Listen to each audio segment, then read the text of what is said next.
Welcome to the Ready for Eternity podcast, a podcast and blog for inquisitive Bible students. I'm Eddie Lawrence, and I'm joined today by Devin Leitch. Welcome, Devin. Thank you for having me, Eddie. I'm excited to be here. I'm glad to have you. I was a guest on Devin's podcast. What was it, about 3 weeks ago? Something like that. Yeah, Uh, a couple weeks ago. Yeah. so Devin has a podcast. Is it Form? Tell me Form the a name of your counseling podcast. podcast. Yeah, Say again. it's a Form a counseling podcast, and it's Okay. on Apple, YouTube, and Spotify. So on that podcast episode, we talked about some of George Barna's research, and I had blogged about that in a blog series. And I was just, although late to the party because this is not new information, I was shocked to find out about the percentages, the low percentages of Christians who actually have a biblical worldview.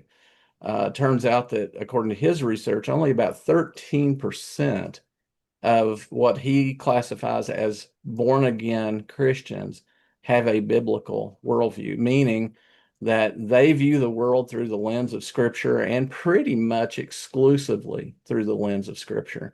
And I think I summarized that by saying that an indicator of a biblical worldview is that someone who has one, their first impulse is to always go to Scripture to say, what does the Bible say about this or that when I have a big decision to make or just in the way that I live my life. I was shocked to find out that 87% of born again believers do not have a biblical worldview. And the numbers for pastors were not encouraging either. Overall, less than 50% of pastors. But I have a bone to pick with you about that podcast episode. Oh yeah, So this is exciting. I have a reputation for not smiling in photos. And I want to know, did you pick that thumbnail picture on purpose because I had this big goofy grin on and you were straight faced? You reversed roles. Eddie, I have not only I've memorialized that picture. It's hanging up above my fireplace. I'm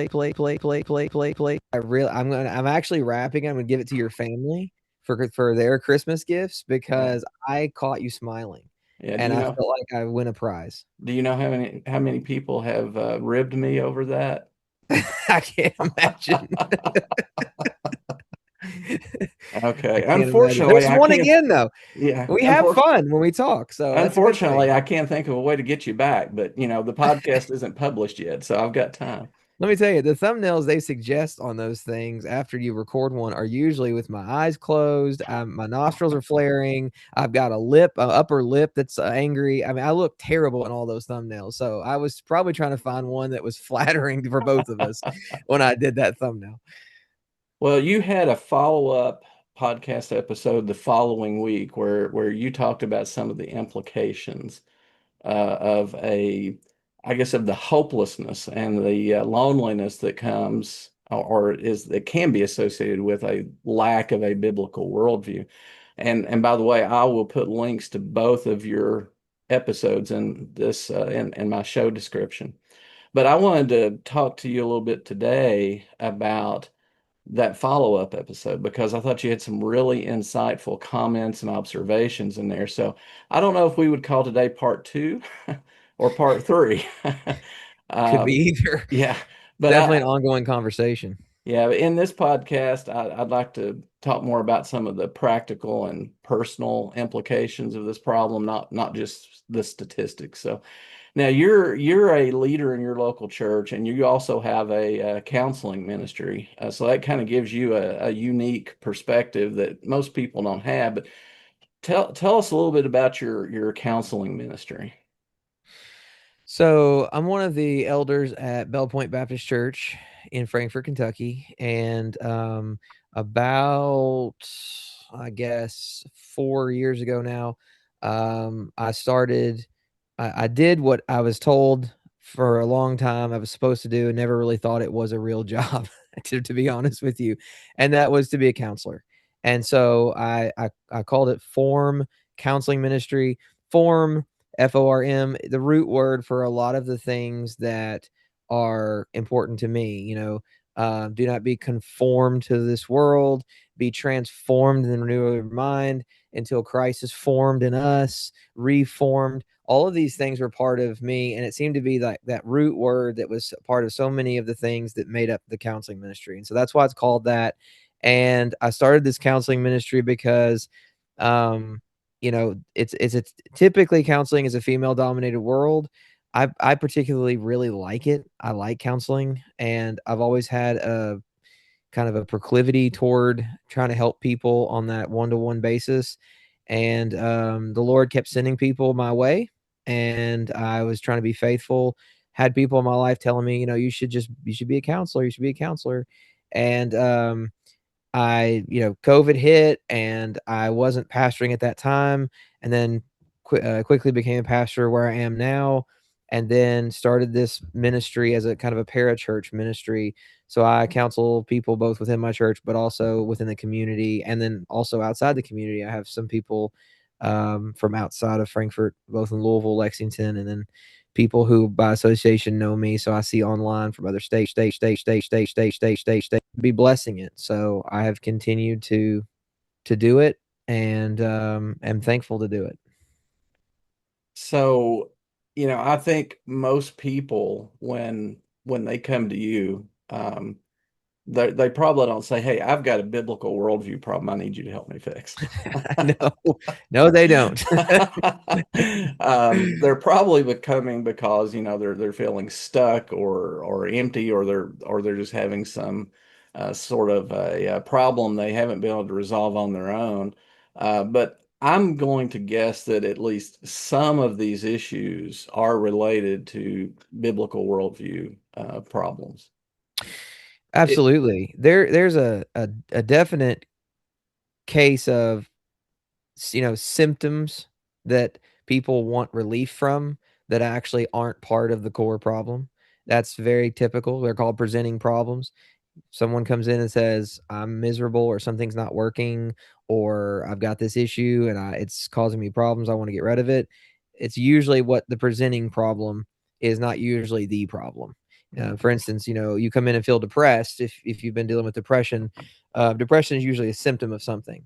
It's a problem for you, and that's the indication you need to get help, but it's not the actual problem, if you know what I hmm. mean by that. So a lot of times, the biblical foundation, the biblical worldview, is most helpful for people and actually helping them determine whether the suffering that they're going through is the suffering that they're supposed to have or whether it's unnecessary. Now, do you think they're aware that the symptom is not the real problem, or are they and they are not admitting it? Most of the time, no. So, especially for believers, there's like a foundation of seeing throughout scripture. If they're familiar with the Bible at all, they know suffering is part of living, right? So I think people in general have the idea that they're not getting out of this life unscathed. We're all going to suffer to some degree.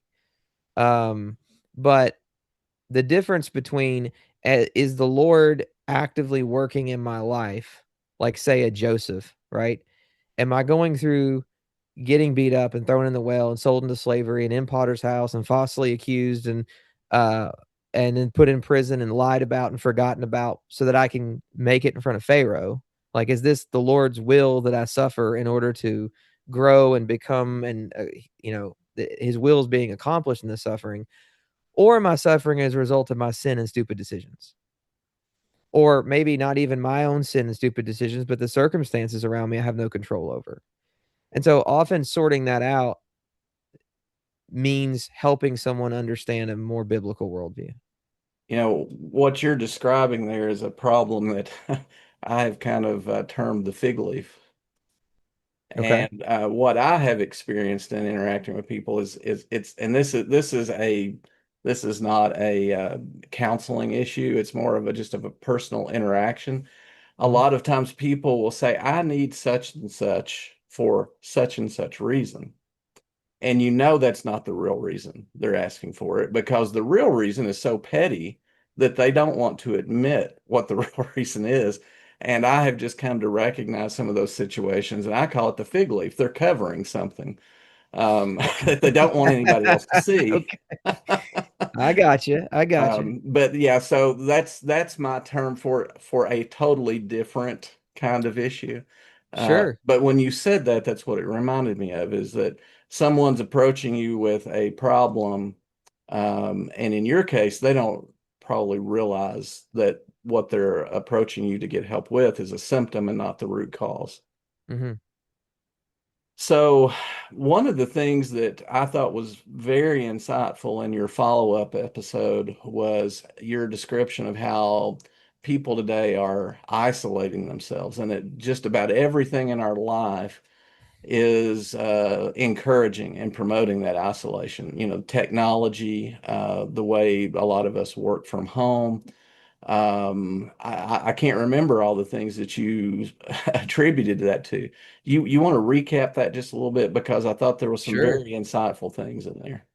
Yeah. So I was trying to lay out how everything in our life is keeping us isolated and really individualized. And, the New Testament calls us to community. We need the church, we need one another. The way that we fulfill the numerous, and I meant to have it in front of me. I don't remember what the exact number of one another commands is in the New Testament, but it ain't 10, it's like 50 or even more than that. But there's a tremendous amount of one another commands in the New Testament. The only way to fulfill those is to be alongside somebody. Well, the world right now is in such a way that everything seems to be isolating us, and they market it to us as individualized. So they don't say, hey, look, this is going to isolate you and you won't have to deal with people. They'll never market to you that way. The way they market things is like, look, your iPhone is now all yours. It's your library, it's your contacts, right? And you can be separate from your family, even though you're on the family plan. And so there's this marketing toward all of us that, like, look, I can have my own. But if you go through society and look at all the things that are available to us through technology, we have social media, which gives us which now like reads what we spend the most time looking at and then feeds that back to us in suggestions over and over and over again. And then we have things like, I can literally DoorDash fast food to my door and click a button that says contactless. Yeah. Well, that's a pretty darn good way to avoid human contact, because it literally is on the app. It says I can click, I don't want to deal with people today. Contactless, boom. One of the things I mentioned is we don't go, like, watching a movie used to be a community event to some degree. I remember growing up in the 90s, early 2000s. And if you want to watch a movie, you needed to go to the movie store. There was a place. Some people listening might not even remember this, but there was a place where you went and rented a movie. So you had to ask your parents. That's contact number one. You had to talk to somebody that you wanted to see this movie. And then you probably would tell your friends, go to Blockbuster tonight and rent this movie. So now you've talked to multiple people about it. And then if you got permission, your parents had to drive you or you had to go with someone to the store. When you walked in, you saw people working the counter. You saw other people in the movie store. You had to look behind the little thing to hope to find that empty plastic case that you could take up front. Talk to someone who would then put a disc or, if you were old enough, a VHS in that thing. And then they would hand it to you, for some reason, always on the other side of the counter. And you had to talk to someone to do that. Well, then other people, now knowing you want to watch the movie, they might want to watch it with you, right? Because there was typically only one VCR or one DVD player. So you'd go home and watch it. Think about how many points of contact with people you would end up conversing with, even in a very small way, just to rent a movie. And now I want to watch a movie. I can bring it up on my phone. I don't talk to anybody about it. I'm never in communication with anybody about it. I can literally watch whole movies. No one even knows I'm doing it. And then I may not discuss it with anybody. I may not, no one ever may know I do it, because even on the streaming app, I have my own, again, individualized profile.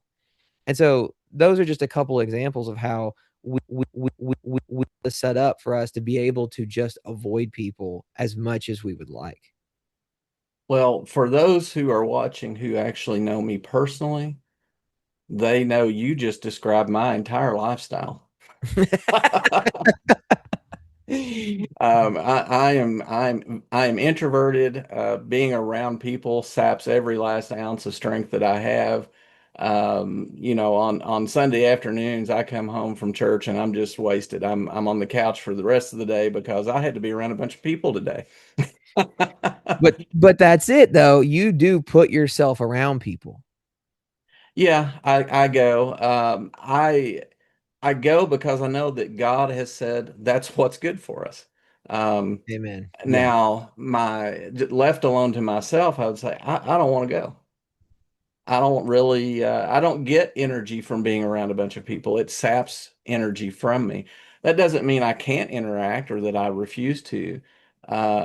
It's just that for me, the reward is after it's over. Right, right. Yeah. So That's right. for someone like my wife who is extroverted, the reward is getting to be around a bunch of people. So That's right. Yeah. And that's a really good, by the way, that's just a side note. That's a really good description of introvert extrovert. Introverts are energized by being alone, whereas extroverts are energized by being with people. I think we often confuse that extroverts are the loudest, talkative people and introverts are the quietest people. And that's not always the truth. that's true. Yeah. I think that is the true definition. I think a lot of people say they are introverts when maybe they're not. Um, Yeah. because you Being a don't, true one, it's yeah, probably offensive to have someone call you don't themselves. introvert the way I introvert. So I question you. Now you said this isolation is leading to hopelessness. How is what's the cause and effect there? Well, I guess on the forefront, we could just easily say anytime we're outside of the parameters that God has given us foundationally, we're going to feel wrong. There's something off. We're going to know it in our spirit. We're going to know it in our conscience. The Lord has written the law upon our hearts. And I think that the further outside of the good, orderly, created way that God intended for us to be, the further outside of that we are, the worse we feel, just in general. So if we're created, it is not good for man to be alone. I quoted that in the podcast. Now that we know is meant to be um, for a husband and wife, right? That you're supposed to find a wife's supposed to find a husband's supposed to find a wife. But I think that the application for that is even broader than that. I think that there is implications to that command that says man was not meant to be a lone wolf, meaning humanity, humans were not meant to be lone wolves that sort of go off on their own and avoid people and make their way without a community or without interactions. And the more that we isolate ourselves and only contend ever with our own thoughts, um, the things that set in, and this is just from my experience of watching people, um, we become more and more hopeless. There's one of the greatest cures, for instance, for social anxiety. People walk into a crowded room, they get social anxiety. One of the greatest cures for social anxiety is to walk into a room with people and look for someone you think would have social anxiety and try to go talk to them. Hmm, I'll have to remember There you go. There's a tip. Yeah. that. You know why that is? Because again, Philippians 2, right? Can we are to consider one another as more important than ourselves, demonstrating the humility of Christ, that he, being equal with the Father, did not consider that, right, the thing to be grasped, but instead humbled himself, lowered himself, becoming a man, as it tells us, right? As Paul writes that letter. So serving someone, seeking someone else's good, own head is really, really helpful in curing social anxiety, or at least helping. I shouldn't say cure, perhaps, but really helping a person go a long way in overcoming social anxiety. And it also helps with people who feel depressed oftentimes, right? Now, there's such thing, I believe, absolutely, as clinical depression. hormonal imbalances, physiological, biological problems. Maybe, you can feel severely depressed if your thyroid is going bad, for instance. There are definitely reasons that depression hits that don't necessarily have to do with your choices. But what we're talking about a lot is, that biblical foundation part. And And for a lot of people, it's the choices that we're making for our own immediate comforts that are actually causing us a tremendous amount of hopelessness. and something that we probably ought to say is when Barna did his research and what we're saying here in this podcast, we're not saying that there is no such thing as mental illness. It's all caused because people Absolutely. don't follow the Bible or don't look to it first. That's not what we're saying. What Barna is saying is that there is some subset of people who are misdiagnosed with a mental health problem, Hmm. when in reality, it is just basically a hopelessness induced by the fact that they don't share the Bible's optimism about where this is all heading. They see no reason to have any hope. Hmm. And if I'm connecting the dots right, I think what you're trying to say is that the hopelessness that people feel when they isolate themselves, inadvertently isolate themselves often, is because we're kind of going against the ideal that God had for humans to begin with, and that was Hmm. for us to function with other people, not in isolation. Absolutely agree with that. I want to say two quick things. One is there's also probably in Barna's research a lot of unregenerate people claiming to be born Yeah. again. There's a Uh, very good chance that's the Almost case. certainly, yeah. Almost certainly. And number two is I'm going to steal this from Jordan Peterson, but he would say, "Do what is meaningful, not what is expedient." And so that's kind of the line I like to use. Expediency, or kind of whatever's the most efficient thing, is often what we tend toward. And what is most efficient for us is often what's most comfortable and what makes us most immediately happy. And so there's a little bit of a loss of a long-term view of what's good for us and other people around us in the choices that we're making. And the more we focus on what makes us happy right now, the less happy we are over the long haul. And so there's a degree of hopelessness that you just said people aren't seeing where this is all headed. I don't know how many people are even looking to the Mm. future or trying to decide what the future looks like, because so much of our life and so much of what is marketed to us give you pleasure and make you comfortable and happy right now.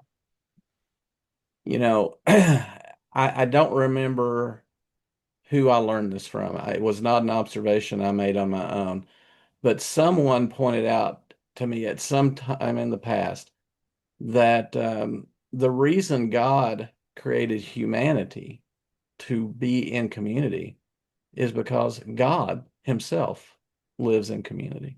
That's right. And if you think about it, back before he created any angels, back before he created humans, he still existed in community, the Father, the Son, and the Holy Spirit. The It Trinity. may That's have been a right. community of just three, Right. but they were not isolated. They functioned as one.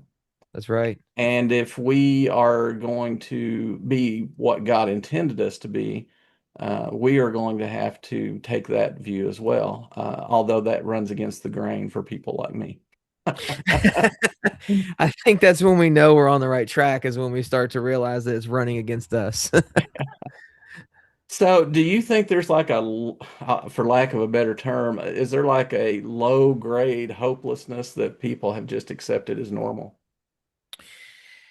Well, I do, and I don't want to make this political, so I don't mean for it to go that way at all. But I just want to acknowledge that one of the reasons is because of the lack of trust in all the major institutions. I mean, government and pharmacology, and transparency among um, I don't want to say, I don't want to be overly bombastic, but you know, even recently, this past year, in the refusal of the release of like the Epstein files, for instance, a lot of people were really hoping that would come to light.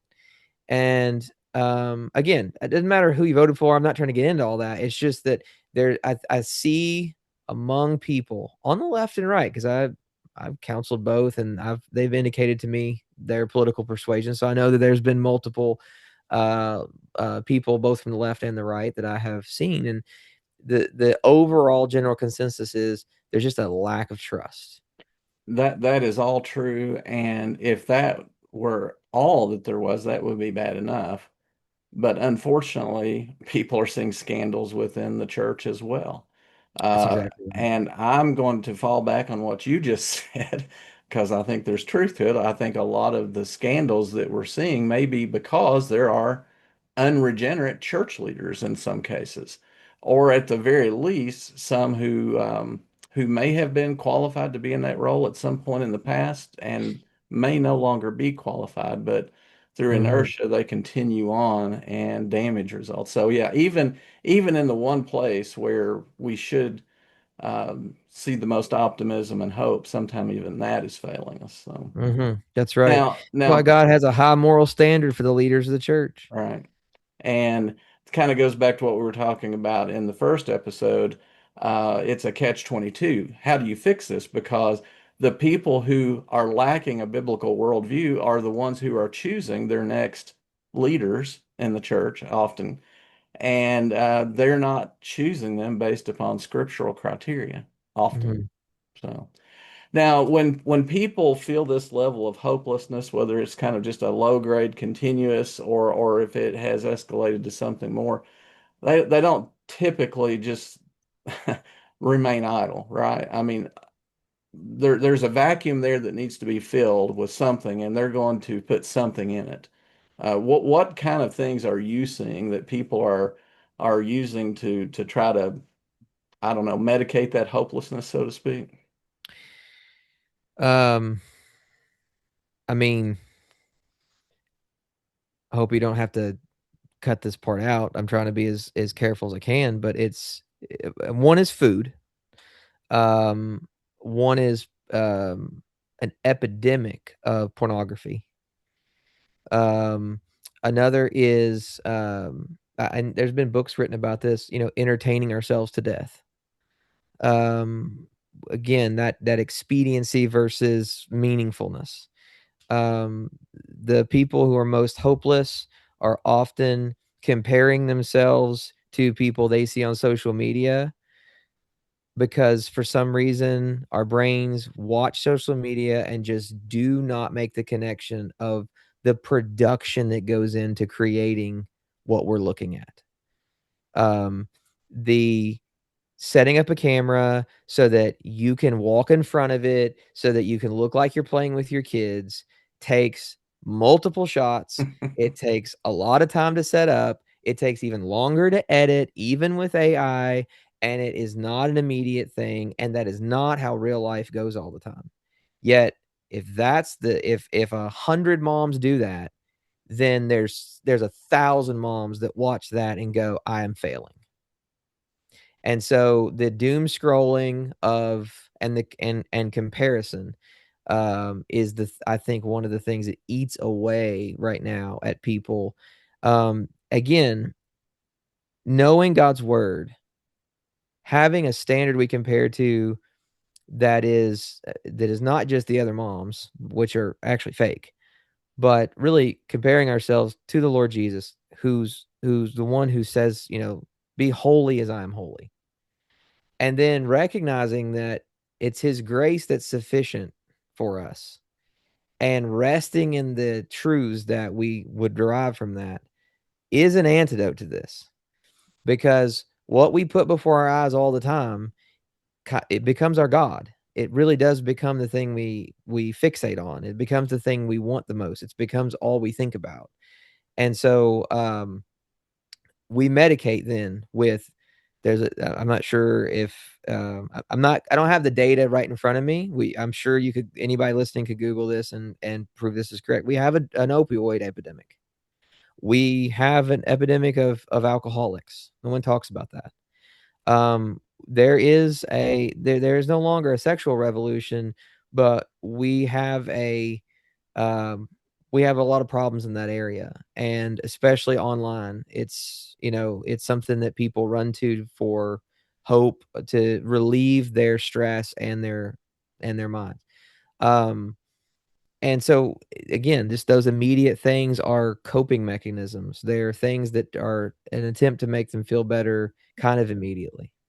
Are there any coping mechanisms that might appear to be normal behavior or even viewed positively? Like, well, he sure he only has to work 40 hours, but he's putting in 50 every week. Is that Oh yeah, like workaholics, and mhm. so yeah, so there are things called process addictions, and essentially, as a matter of fact, they were mentioned on the last episode of my podcast I did with Rick Dooley on the stages of change. If anybody wants to go listen to that one, he actually talks about particularly the difference between substance addiction and process addictions.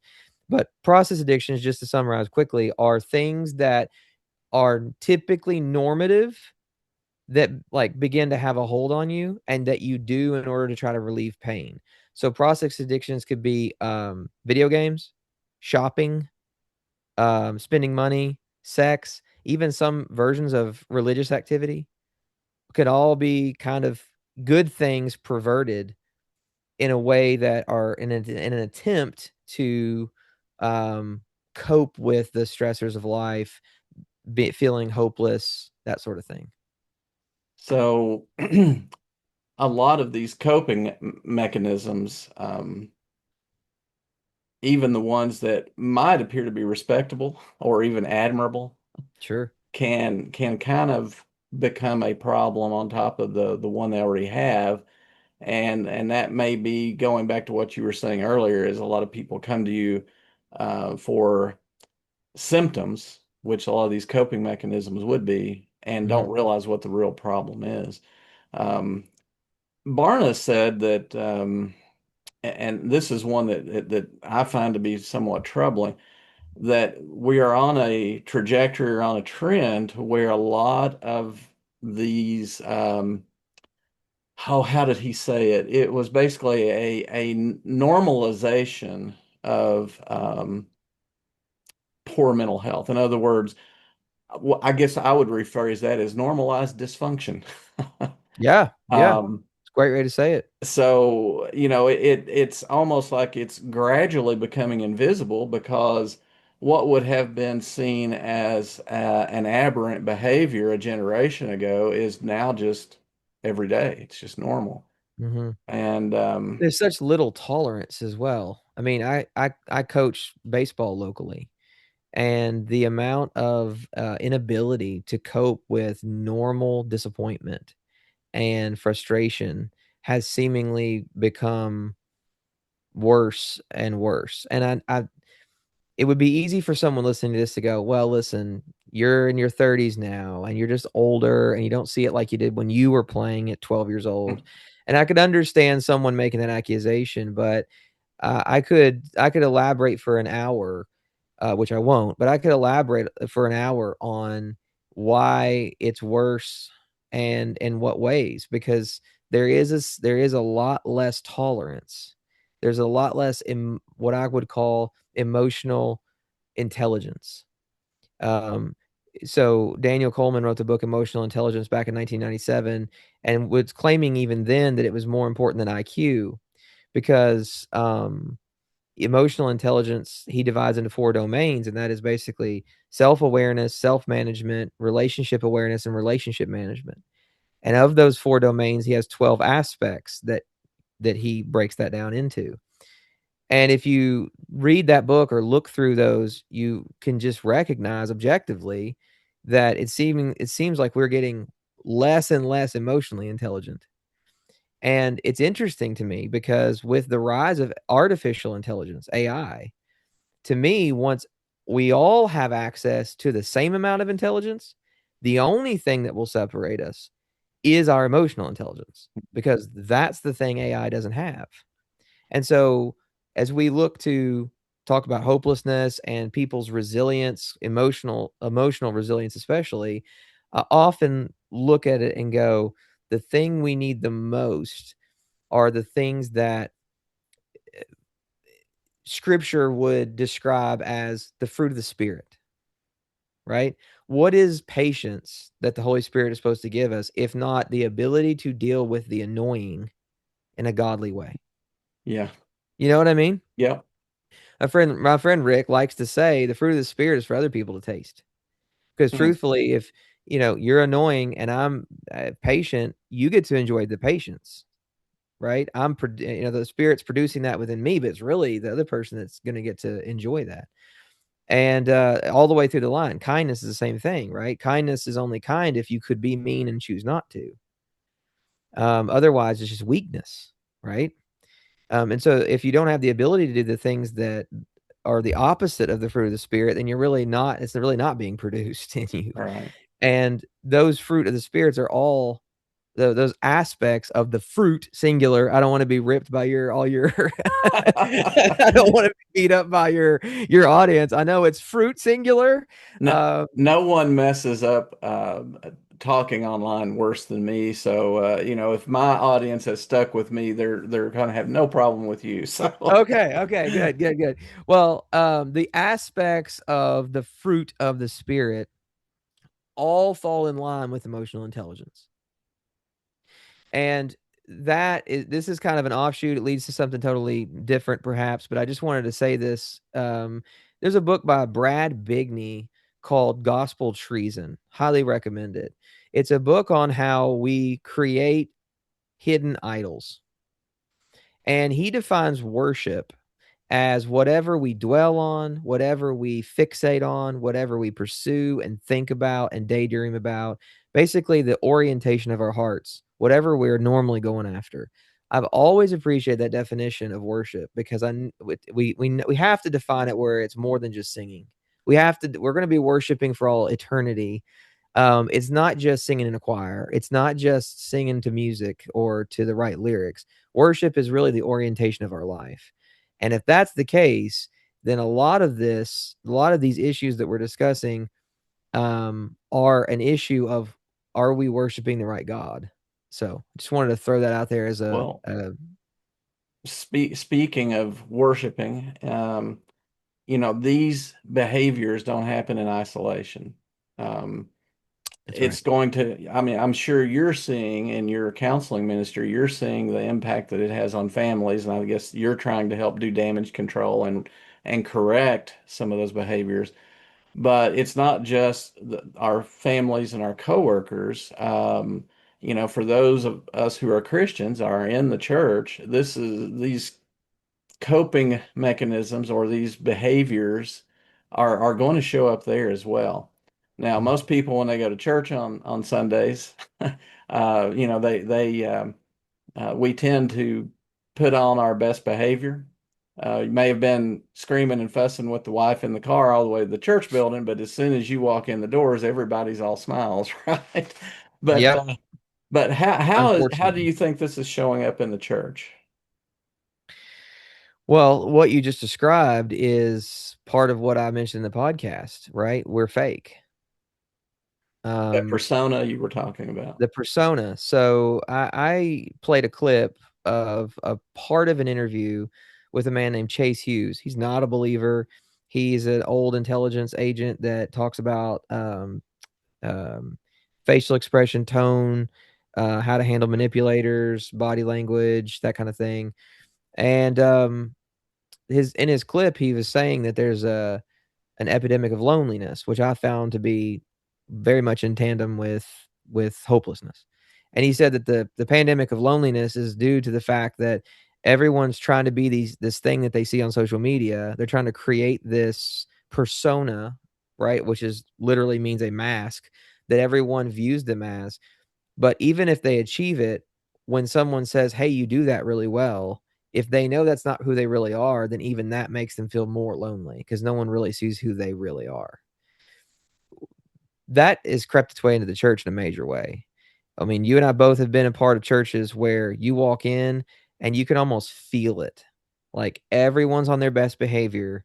And so I'll tell you, based on my background, when I walk into an environment like that, what I feel is that nobody here is trustworthy. It's all fake. It's all fake, man. I mean, the red flags are everywhere, right? Now, a lot of times people think that the antidote to that is to walk in a church and air all your dirty laundry all the time, too, right? And that's not the solution. Being the person that walks in like, well, I had a fight again. My kids are the worst. That's also the guy you're like, whoa, buddy. You're kind of running and dodging from that guy or woman as well. So the antidote is not just to be loud and obnoxious or air kind of all of the faults and feelings you have about everything all the time. That's not the solution. But there needs to be an authenticity, especially for believers, that I think we have lost by trying, and we've lost it with the best intentions. Because I really do believe for most people, our intentions were to reverence the gathering of God's people, right? To be reverent. I think that for some people, in their minds, it's a pursuit of godliness, of righteousness, of holiness. But, there's a ditch on both sides of the road. The one is a licentious life where you just say grace covers everything. And the other ditch on the other side of the road is a legalistic life where you say, I want to be holy and this is what it looks like. And if you don't join me, you're bad. And Then I'll tell you what, it's been my experience that finding a church that's truly in the middle of those two extremes is not an easy thing to do. you're exactly right. Because the way is narrow Yeah, and few there are that find it. yeah. And so trying to walk that road is it's very difficult. But I think that authenticity comes when we take Christ seriously and when humility defines us. So let me make a connection, and you see if you think it's valid. Okay. I was really struck when I watched your follow-up podcast about um, the contrast between isolating yourself all week long and then going to church and having to be around people. Um, do you think, or let me phrase it as a statement so you can evaluate it. I think that the church, either consciously or unconsciously, has picked up on that trend, and it is marketing to these people that have this consumer mindset, and that is something that has been noticed, is that more and more people are going to church expecting the services of a retail establishment Hmm. as consumers and not going to see how they can serve and be served. It's all about how can you serve me, not what can I do for you. I think that churches have picked up on this, and um, this is maybe something I have to cut. But the way a lot of churches, I think, are marketing themselves now, I sometimes can't tell the difference between a church and a radio station. Hmm. Yeah. It's entertainment, it's programs, it's giveaways, it's merchandise, Hmm. and it's no longer about come hear what the Bible has to say, come see how you can benefit from doing things God's way. It's more about marketing and promotion. So Yeah.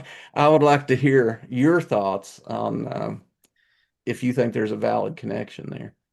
Well, let me just say, I'm glad I didn't wear my Bell Point t-shirt today because I feel really good that I didn't wear my church's merch. No, honestly, I'm thankful to be part of a church that is not like that. We there was a book written probably 20 years ago now, maybe it could be that long, called Simple Church, and it kind of cataloged a bunch of different churches who had got rid of all of the flashy, all of the extra, and got back down to the core of being of church, back down to the word, to preach the word, sing the word, pray the word, and be Christ exalting, right? And Was that a book by I've never been sure how to pronounce his last name, but Frank Viola? I don't remember the author off the top of my head, so you might have to put a link to the Amazon thing for that particular book so that we give it credit to them. I don't remember who wrote it. It was so long ago that I had to read it for a class that I don't remember. The reason I bring it up is because um, I feel like that's the church that I'm serving right now, that's not doing a lot of that. I had a friend who used to say, "We don't even have coffee," and he would kind of laugh about that. Like, come to Bell Point, we don't even have coffee, and that would kind of be our humble brag, right? It's like, and what we found though, and so this is very experiential, and I realize that, but what we found is that the people who come to our church are at our church because for the right reason. Like the people and our church has actually grown. It continues to grow. And the people that are there are seeking something that they're finding there that they haven't found in a lot of other local churches because we don't have a lot of the things that you're talking about, Yeah. right? So it's almost like the things we lack are part of the appeal. That it isn't that it isn't a radio station, that it isn't a bunch of merch, that there's no Starbucks inside, that there's no you know what I mean? There's a lot of Mhm. those things missing. The foundation of it is you're gonna come here and we even will tell people like, look, if you're looking for some of these other things, no, we're not angry at you, no criticism, but we don't have it here, and we're not going to do it. We don't have special music. We don't have a lot of these little programs that a lot of Southern Baptist churches do. It's very simple. It's very clear what we're there for, and it's part of the appeal. Something I'm actually very thankful for. You don't have to look very far to see this sort of thing, and you don't have to be inside a church like that to notice it. But it seems like a lot of these churches that are, well, I just feel like they've adopted the world's methods to try to Mm, attract people. Um, and I feel like it's all about getting the next person in the door, getting the next person in the seat. And I've heard some people describe it like this: you're entertaining the goats while starving the sheep. mm, And yeah. I think this may be part of this biblical worldview problem is we've totally lost perspective of what the church even is. And it's starting to manifest itself in very clear ways if you know what to look for. I said was not going to be an episode about statistics, but one of the things I mentioned a few weeks ago is that a 2019 uh, study showed that only 3% of sermons even mention the word sin. So how are we supposed to fix what's broken if we won't name the problem? That's exactly right. That's exactly right. You mentioned earlier that in my follow-up podcast called that I titled Hopelessness, I mentioned that the church is a strange thing to those who are normally isolated, fake, comparing themselves to social media. Um, and I think it is. I think that churches that are even marketing themselves now where, look, you don't even have to come here. Just watch online. It's a tragedy. It's not good for people. It's not calling them to what's best for them or what would actually be good for their spiritual mental health. Um, but that, for instance, just the hey, just watch online. You don't have to even be here. That's one of those subtle compromises that sounds good. Like, Yeah, look, we'll stream it to make sure people will be able to watch it. But that's one of those little tiny things. It's like, look, we want you to be comfortable. We want you to be happy. We want you to be able to hear the word, right? Without actually having to endure the people. And it turns out that's not okay. And that that's doesn't actually work. that's kind of one of those things that's a two-edged sword.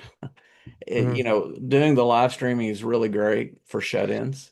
Absolutely, because it's not all bad. There's people that Right. have definitely benefited, and people who've come to our church that first saw it online Yeah. because, we record our sermons and put them on our website, and we stream on Facebook while we're doing it, and we want people to see it, but recognize that that doesn't replace the gathering of the local church. So, do you think that believers who are well grounded, who are well adjusted, who do have a good biblical worldview and aren't medicating themselves, so to speak, with all of these different coping strategies, do you think how is all this impacting them? Do you think that it is a temptation for them to just withdraw and insulate themselves? Yeah, Absolutely. I mean, what is someone in that situation supposed to do? How do they contribute to making it better?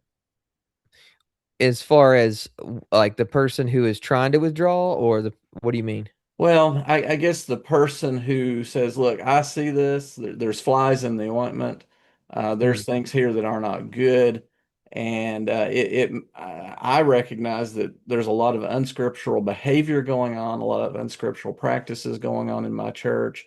And when I say my church, I just mean, generally not my church necessarily. right, right, Um, right, right. right. What am I supposed to do? Because the temptation, especially for someone like me, would just be, hey, I'm just going to pull back. Mm, This is not good, and I know it's not good, and I don't know where else to go. But I don't feel like participating in this. What's your advice for someone in that situation? gotcha. So in the podcast that this is kind of the third, you said third, maybe third installment too. I don't Two know or now. three, depending on how Two you or want to three, count we're into it. it. I actually went to a Bible text. I went to Second Peter 1. Because look, the church will only be collectively as holy um as the God they worship and how individually they pursue holiness, right? So when each person individually pursues Christ, collectively we're a very healthy church. The mass does not become healthy as a mass.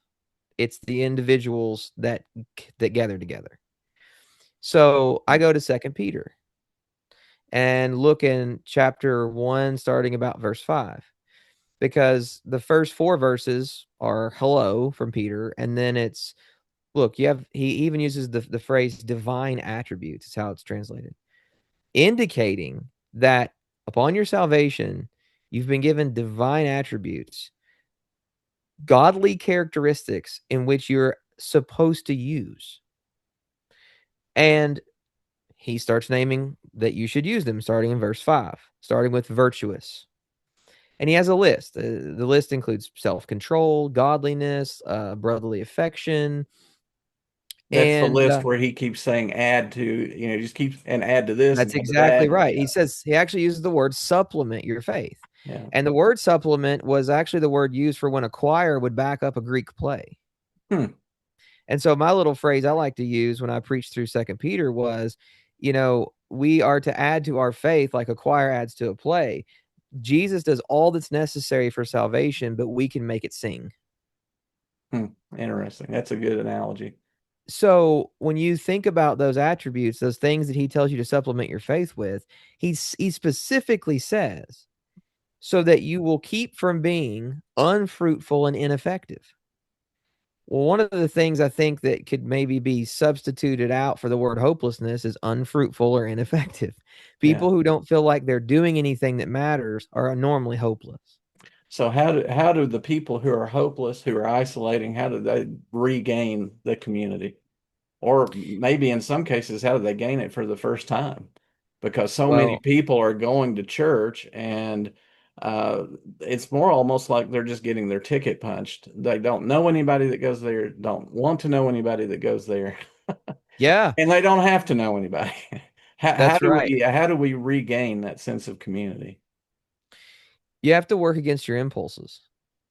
We have to work against what feels most comfortable And we have to be people that are intentionally pursuing others for their good. There's a basic line. So I know there's a lot of things I could say. I'd love to go into emotional intelligence here and talk about the more self-aware people truly are, the better they actually are at relating to others in a relationship, right? I'd love to talk about that. I could talk about a whole lot of things. Fundamentally, a selfless outlook, a others, a one another outlook of I'm going to go against my impulses to isolate, to get away from people, and to not have to deal with anybody. And I'm going to trust God and I'm going to engage. I'm going to show up where they assemble together. And I'm going to see a bunch of hypocrites and I'm going to see a bunch of people that are sinful and I'm going to see a bunch of people that are mentally ill. I'm going to see a bunch of people that are sinful that I don't like. And I'm going to see a bunch of people who are righteous that are just annoying people. But I'm going to do it anyway Yeah. and trust God that this is good for me. And I'm going to keep putting myself in that position. And I'm going to seek out to try to be what's good for them and not just show up expecting to get something from them that's again about me and satisfying my desires and impulses. I can't remember which chapter it is in Ephesians, but in Ephesians, Paul said that one of the things that we are to do is to bear with one another. Um, in one translation, I don't remember which one it wasn't the word bear with, it was tolerate. Yeah. Yeah. And of course, Right. I went and fact checked that, and indeed, the Greek behind the translation is does convey that idea. Mm-hmm. And what is that saying? Paul is saying, look, I know you're going to go to church, you're going to be in community with people that just rub you the wrong way, but I'm telling you, you just have to tolerate it. You have to bear with them. You have to tolerate it. And I think that's kind of what you were getting at. 100%. So I think of and I know there's multiple places this is, but if Galatians 6 starts out bear with one another as well. It talks about bearing up under one another. And the context there is a person who is in sin or has sin. The immediate thing it says before it even really gets any further is, but watch yourself, lest you too fall into sin. So go read Galatians 6, the first couple of verses. You'll see this if you're listening or watching this. The thing that's so interesting to me is that people immediately assume that if I'm bearing with one another, if I'm bearing with someone who's in sin or that has sin, that I got to watch myself or I'm going to do the same thing they're doing.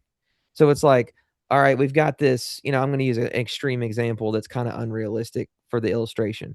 We've got this kleptomaniac who keeps stealing stuff. Right. And we go, well, we all got to watch our purses and wallets now because we don't know when this person is going to do this crazy thing. But watch out because we'll become thieves too. Right. That I don't think that's what it means at all. I think what it's talking about there is that we bear with one another, but watch yourself lest you fall into sin. Because in my attempt to tolerate those people around me and to love them well and to serve with them and to serve alongside them within the local community, if I don't watch out, my sin's not going to be the same sin that they have. It's actually going to be just whatever my thing is: impatience, unkindness, unfaithfulness, irritability, jealousy, right? I'm going to fall into sin, tolerating, bearing up in a different way. And I think that's what the warning is. Well, let me ask you one more question before we start to wrap up here. Is this tendency to isolate, is it generational? Do you see this among a certain age group? It's a great question. I do. I said to my wife the other day, I think that I'm 36. I didn't say I think I'm 36. I know I'm 36. I said to her, I think that we're the first generation, and I know there's a lot of people that might push back against this, but it feels like, I should say, we're the first generation that didn't get to live in the same world our parents did. Hmm. So when my parents grew up, they got to inhabit the world their parents inhabited to a larger degree. And it wasn't exactly the same, but to a larger degree than I got to inherit the world I saw my There, parents. there were more things that were similar than different. Well said. Yes, thank you. That's exactly right. So when you said, is this generational? I would say absolutely. I think that the intuitive nature of technology for my generation and the generation coming up after me, it's incredible. Even my children who just intuitively know technology better than I do. It just makes sense to them, and they just utilize it more and faster and better. And where there is these just wonderful, by the way, I consider them wonderful blessings. I'm not trying to just complain about them the whole time. Where there are these wonderful blessings of technology, because I mean, it saved lives, and we live in an incredible amount of luxury in America, compared to the rest of the world. And also, the technology is a blessing in a million ways. I mean, it's incredible. The downside of that is that it does train us to get our way all the time. And that makes us that's a temptation to do that. And when we do that, that's isolating, because our way is inherently selfish. It's not others oriented or God oriented. The reason I ask, because it has been my observation that the boomers, the Yeah. generation that is right ahead of me, I have noticed that they seem to be much more inclusive. And by, well, of course, that is a loaded term nowadays, isn't it? Yeah. Uh, what I mean is they are much more sociable. Yeah. Okay. And I think maybe that's because they grew up without the technology, without the influences that tend to isolate them. But I see this in the church and outside of church, is that generation just really seems to enjoy being around people a lot more than the younger generation. And I don't know how much I can speak to my generation, because as we talked about earlier, I'm introverted to begin with. But I think even my generation is probably a little more sociable than the ones coming up behind. So I think there's something to what you're saying. I think the technology, for all of its benefits, I think it also, has some detractions to it. So if someone's Absolutely. listening right now and they recognize themselves in this conversation, where would you point them? What advice would you give them? Um, Read Second Peter 1. Do what it says. Start trying that. Um, Put yourself around other believers that will discuss the Bible with you. Go to a church that's going to preach the word verse by verse, that's actually dealing with the Bible text, not just giving you good ideas, not just using the Bible in this kind of tertiary, like we'll pull a verse here and there to make my point, but their point comes from the text itself. They're looking to tell you what it says and to wrestle with it. Find a church like that first and foremost. Get yourself in other people's lives. And then here's a really, really practical thing that's important to me that I want people to do. Stop avoiding people. And here's what I mean on practical level. If you can go to the cashier, if there still is one, go to them and don't go to the U-Scan. Hmm. Don't Do not let yourself order DoorDash to your house. Get in your car and go talk to the two people at the window at McDonald's. It's a start. It's a start. It don't lose human connection in that way. Do not do not avoid people where you can choose to interact with them. Don't let yourself get there. And then there's always you and your ministry, right? That's correct. Yes. Yes. Um, formcounselingministry.org. You can go to that website and contact us. If you would like to reach out, we would be happy to talk to you and meet with you. We still taking a few new clients right now.